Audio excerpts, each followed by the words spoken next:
Para você, qual é a pior profissão que existe? Já pensou em trabalhar matando pessoas?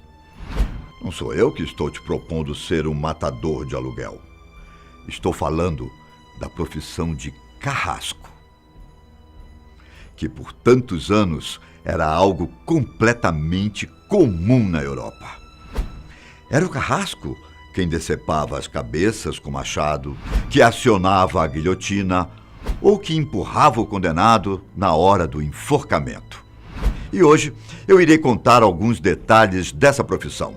Eu sou Ivan Lima e seja bem-vindo mais uma vez ao nosso canal. Chamados por muitos de anjo da morte, o carrasco foi uma profissão comum durante muito tempo.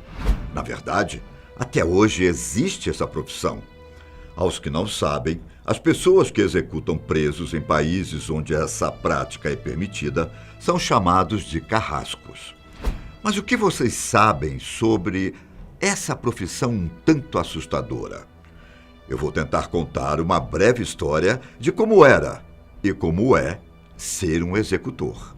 Considerada a pior profissão do serviço público, o carrasco era a pessoa encarregada pelo Estado a aplicar as penas de torturas e morte. A profissionalização da morte foi cultivada por homens que eram banidos de quase todos os aspectos da vida cotidiana. Mas antigamente, ninguém se tornava carrasco do dia para a noite. Na verdade, os carrascos já nasciam carrascos. A profissão não era legalmente passada de pai para filho, mas essa função era geralmente exercida por uma só família. O título de carrasco passou de filho mais velho para filho mais novo. Sobrinhos preenchiam vagas em outras cidades ou trabalhavam como assistentes. As filhas de carrascos se casavam com filhos de carrascos. Por isso, a genealogia do carrasco pode ser desenhada em uma árvore genealógica. Um grande exemplo é a família Sanson, que serviu a França por quase 200 anos e executou 3.000 pessoas. Mas não se engane em pensar que as famílias seguiam essa carreira por escolha. A verdade era que essas pessoas tinham poucas alternativas. A presença dos carrascos na sociedade era tão temida que a vida dessas pessoas eram completamente controladas. Existiam leis que ditavam os aspectos da vida do carrasco, onde eles podiam ir, quais locais podiam entrar e até em quem eles podiam tocar. Em grande parte da Europa, os carrascos eram simplesmente proibidos de viver em áreas urbanas em que serviam. Era necessário comparecer aos cultos nas igrejas, onde eles e suas famílias tinham um banco separado, e entrar na cidade apenas para executar as tarefas da profissão. Era exigido realizar a tortura ou execução de algum condenado, mas também haviam outras funções para os carrascos. Uma delas era limpar fossas e tudo o que eles encontravam de valioso dentro delas, o que era comum antigamente. Eles também tinham o direito de ficar com qualquer animal que encontrassem solto na rua, o que rendia algum dinheiro por causa das peles. Não posso esquecer de citar que o carrasco podia cobrar imposto de pessoas consideradas do submundo, como prostitutas e moradores de rua. Caso tudo isso não desse certo, eles tinham o direito de ter porções de mercadorias de quase todos os fornecedores que passavam pelos portões da cidade. A comida e o vinho dada a eles era uma forma de facilitar a vida do executor e da sua família. Mas as pessoas não gostavam disso e tinham um certo desprezo pelos carrascos. Muitos achavam que os impostos deviam ser pagos apenas para o rei e que os carrascos levavam uma vida nada digna. Ao contrário do que muita gente pensa, eles não eram pessoas sociopatas e grosseiras. Na verdade, os carrascos eram em grande parte alfabetizados e bem instruídos. Eles eram ensinados que a família de executores não frequentava a escola e, por esse motivo, tinham que aprender tudo o que queriam em casa. Por isso, a educação de um executor se baseava no sistema de justiça e ordem, assim como o papel dos carrascos. Mais importante que isso, eram os estudos de anatomia humana. Os carrascos precisavam ter conhecimento do corpo humano e, às vezes, seus serviços eram úteis para substituir o médico. Em 1695, por exemplo, Andreas Liebknecht, o carrasco de Copenhague, era um homem tão famoso por seu tratamento contra doenças venéreas que ele escreveu um livro sobre o assunto. Os carrascos eram cobrados pela eficiência. Eles eram avaliados por sua habilidade em executar uma sentença de morte, evitando um espetáculo excessivamente sangrento de uma frustração. Tudo precisava ser feito de maneira perfeita, pois qualquer interrupção poderia ser interpretada pela multidão como uma intervenção divina. Embora não fosse lei, a maioria das cidades francesas era intolerante a uma execução mal feita. Em alguns casos, o carrasco foi agarrado pela multidão e executado no lugar do condenado. Para evitar se tornar uma vítima, os carrascos procuravam as maneiras mais eficientes de matar as pessoas. Frank Smith, carrasco do século XVI da cidade de Nuremberg, na Alemanha, se orgulhava de ter abolido o método de matar mulheres afogadas em rios. Em vez disso, ele preferia matar as mulheres através da decapitação, afirmando que era mais econômico.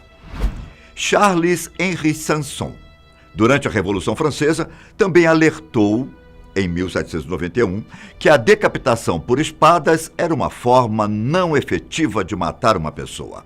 Segundo ele, as espadas muitas vezes se quebravam durante a execução. Quando Joseph Ignace Guillotin inventou a guilhotina, a profissão de carrasco ficou um pouco mais fácil. Primeiro, os carrascos testaram a guilhotina em ovelhas e bezerros, depois em cadáveres de mulheres e crianças. Durante os testes, foi descoberto que as guilhotinas não eram tão efetivas em cadáveres masculinos. Foi aí que mudaram o desenho da lâmina e a guilhotina tornou-se sinônimo da Revolução Francesa. A guilhotina foi algo que marcou muito a história da profissão do carrasco. Era possível abater centenas de pessoas sem erro ou fadiga humana. Uma execução simples, rápida e que não precisava de muita habilidade. Era como apertar um simples botão e uma pessoa morreria em segundos.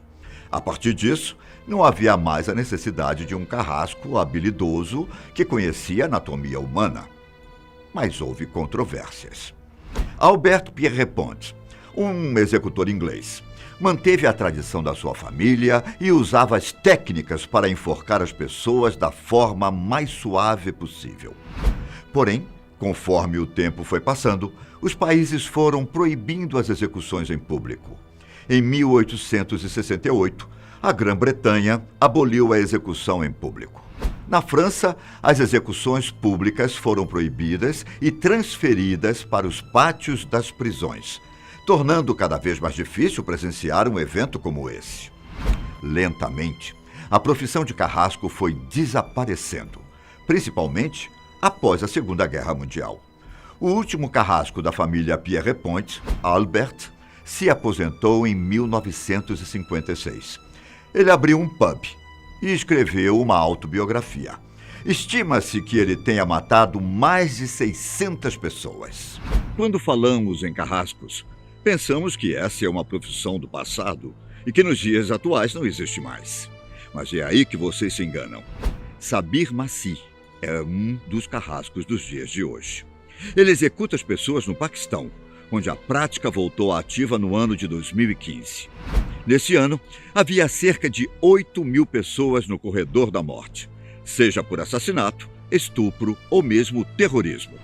Em entrevista à BBC, Masih disse que já havia executado cerca de 60 pessoas em diversas prisões até dezembro daquele ano. Porém, ele calculou que executou mais de 200 pessoas em toda a sua vida. Masih pertence a uma família de carrascos e talvez seja por isso que ele não se incomode ao contar que matou tantas pessoas. Como ele mesmo afirmou, executar é a profissão da minha família. Meu pai era carrasco, seu pai também era carrasco, assim como o pai dele e o avô, desde os tempos da Companhia Britânica das Índias Orientais. Sabir Massi afirma que não sente nada ao executar as pessoas, nem mesmo tem pesadelos à noite.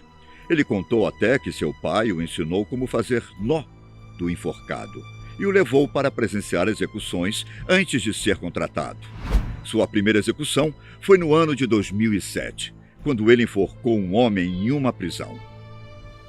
Massi contou que uma de suas preocupações é preparar o prisioneiro 3 minutos antes da execução. Ele tira os sapatos, coloca um capuz em sua cabeça, amarra os pés e mãos e se certifica de que a corda está abaixo da orelha esquerda do condenado. O mais assustador disso tudo é que os carrascos do Paquistão não têm acompanhamento psicológico. E Massi afirma que realmente não precisa de um psicólogo. Mas nem todos os carrascos são iguais a Massi. Frank Thompson era um policial dos Estados Unidos que supervisionava execuções de prisioneiros. Depois de ter trabalhado por anos na penitenciária do estado de Oregon e conduzido algumas execuções, ele se aposentou. Porém, Thompson hoje é contra a pena de morte. Ele não acredita que tirar vidas vai trazer segurança à comunidade em geral. Segundo Thompson, ele não teve nenhum problema psicológico por causa das execuções. Mas tem vários colegas de trabalho que tiveram problemas com alcoolismo, problemas domésticos ou de saúde mental. Sendo a favor da pena de morte ou não, a profissão de carrasco não deve ser fácil. É algo como profissionalizar a morte. Já foi a profissão capaz de transformar uma execução em um espetáculo? Fazer esse tipo de trabalho parecer o caminho natural da justiça deve ser algo que mexe com o psicológico de qualquer ser humano que tenha sentimentos. Esse foi mais um Fatos Apresenta. Dessa vez, mostrando como é uma das profissões mais temidas do mundo. Te encontro no próximo vídeo. Tchau!